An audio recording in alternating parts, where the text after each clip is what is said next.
Hello കൂട്ടുകാരെ, എല്ലാവർക്കും നമസ്കാരം. ഞാൻ ഇന്നൊരു കോക്കനട്ട് ബോളാണ് ഉണ്ടാക്കാൻ പോകുന്നത്. അതിനായിട്ട് ഞാൻ ഒരു മുറി തേങ്ങ ചിരകിയതുണ്ട്. ഒരു നമ്മുടെ ബ്രെഡ് ഇതുപോലെ പ്രസ് ചെയ്യുമ്പോൾ ഉണങ്ങിയിരിക്കുന്നതുണ്ട്. അതുപോലെ നമുക്ക് ഉണങ്ങി കിട്ടിയിട്ടുണ്ട്. ഇത് മതി. നമ്മുടെ ബ്രെഡ് എടുത്ത് മാറ്റാം. ഇനി നമുക്ക് നമ്മുടെ ചിരകി വെച്ചിട്ടുള്ള തേങ്ങ നമുക്ക് പാനിയിൽ ഒന്ന് വേവിച്ചെടുക്കണം. ശർക്കര പാനിയിലൊന്ന് വേവിച്ചെടുക്കണം.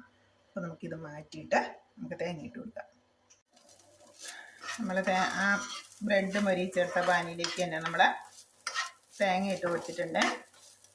ലേശം നെയ്യ് ഒഴിച്ചിട്ട് തേങ്ങ ഇട്ടിട്ടുണ്ട്. തേങ്ങയുടെ ജലാംശം ഒന്ന് വറ്റി വരട്ടെ.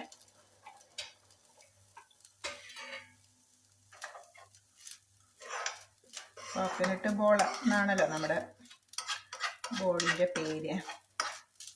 തേങ്ങ നന്നായിട്ട് മരിഞ്ഞ് വന്ന് കഴിയുമ്പോഴത്തേക്കും നമ്മൾ ശർക്കര പാനി ഒഴിച്ചു കൊടുക്കണം. ശർക്കര പാനിയിലേക്ക് നമ്മുടെ മൊരിച്ച് വെച്ചിട്ടുള്ള ബ്രെഡും പൊരിച്ചും ഈ ശർക്കര പാനിയിൽ തേങ്ങ ഒന്ന് വെന്ത് കിട്ടട്ടെ. അതിൽ പഞ്ചസാര പാനി ഉപയോഗിക്കുന്നവരും ഉണ്ട് കേട്ടോ. ശർക്കര പാനിയാണ് ഉപയോഗിക്കുന്നത്. ഒരു 100 ഗ്രാമോളം ശർക്കര പാനി ആക്കിയതാണ്.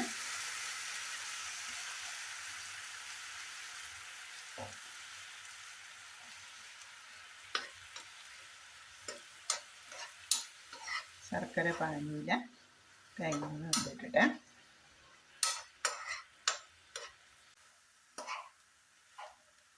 തേങ്ങയുടെ വെള്ളം ശരിക്കും വറ്റിയിട്ടുണ്ട്. ഞാൻ ആ പാനിയാക്കിയ ശർക്കര മുഴുവനും ഞാൻ ഒഴിച്ച് കൊടുത്തിട്ടില്ല. തേങ്ങയിൽ മധുരം പിടിക്കാൻ പാകത്തിന് മാത്രമേ ഞാൻ ഒഴിച്ചുള്ളൂ. നമുക്ക് ബാക്കിയിരിക്കുന്ന പാനിയും കൂടെ ഒന്ന് ഒഴിച്ച് കൊടുക്കാം, ബ്രെഡ് ഒന്ന് കുതിർന്ന് വരാനായിട്ട്.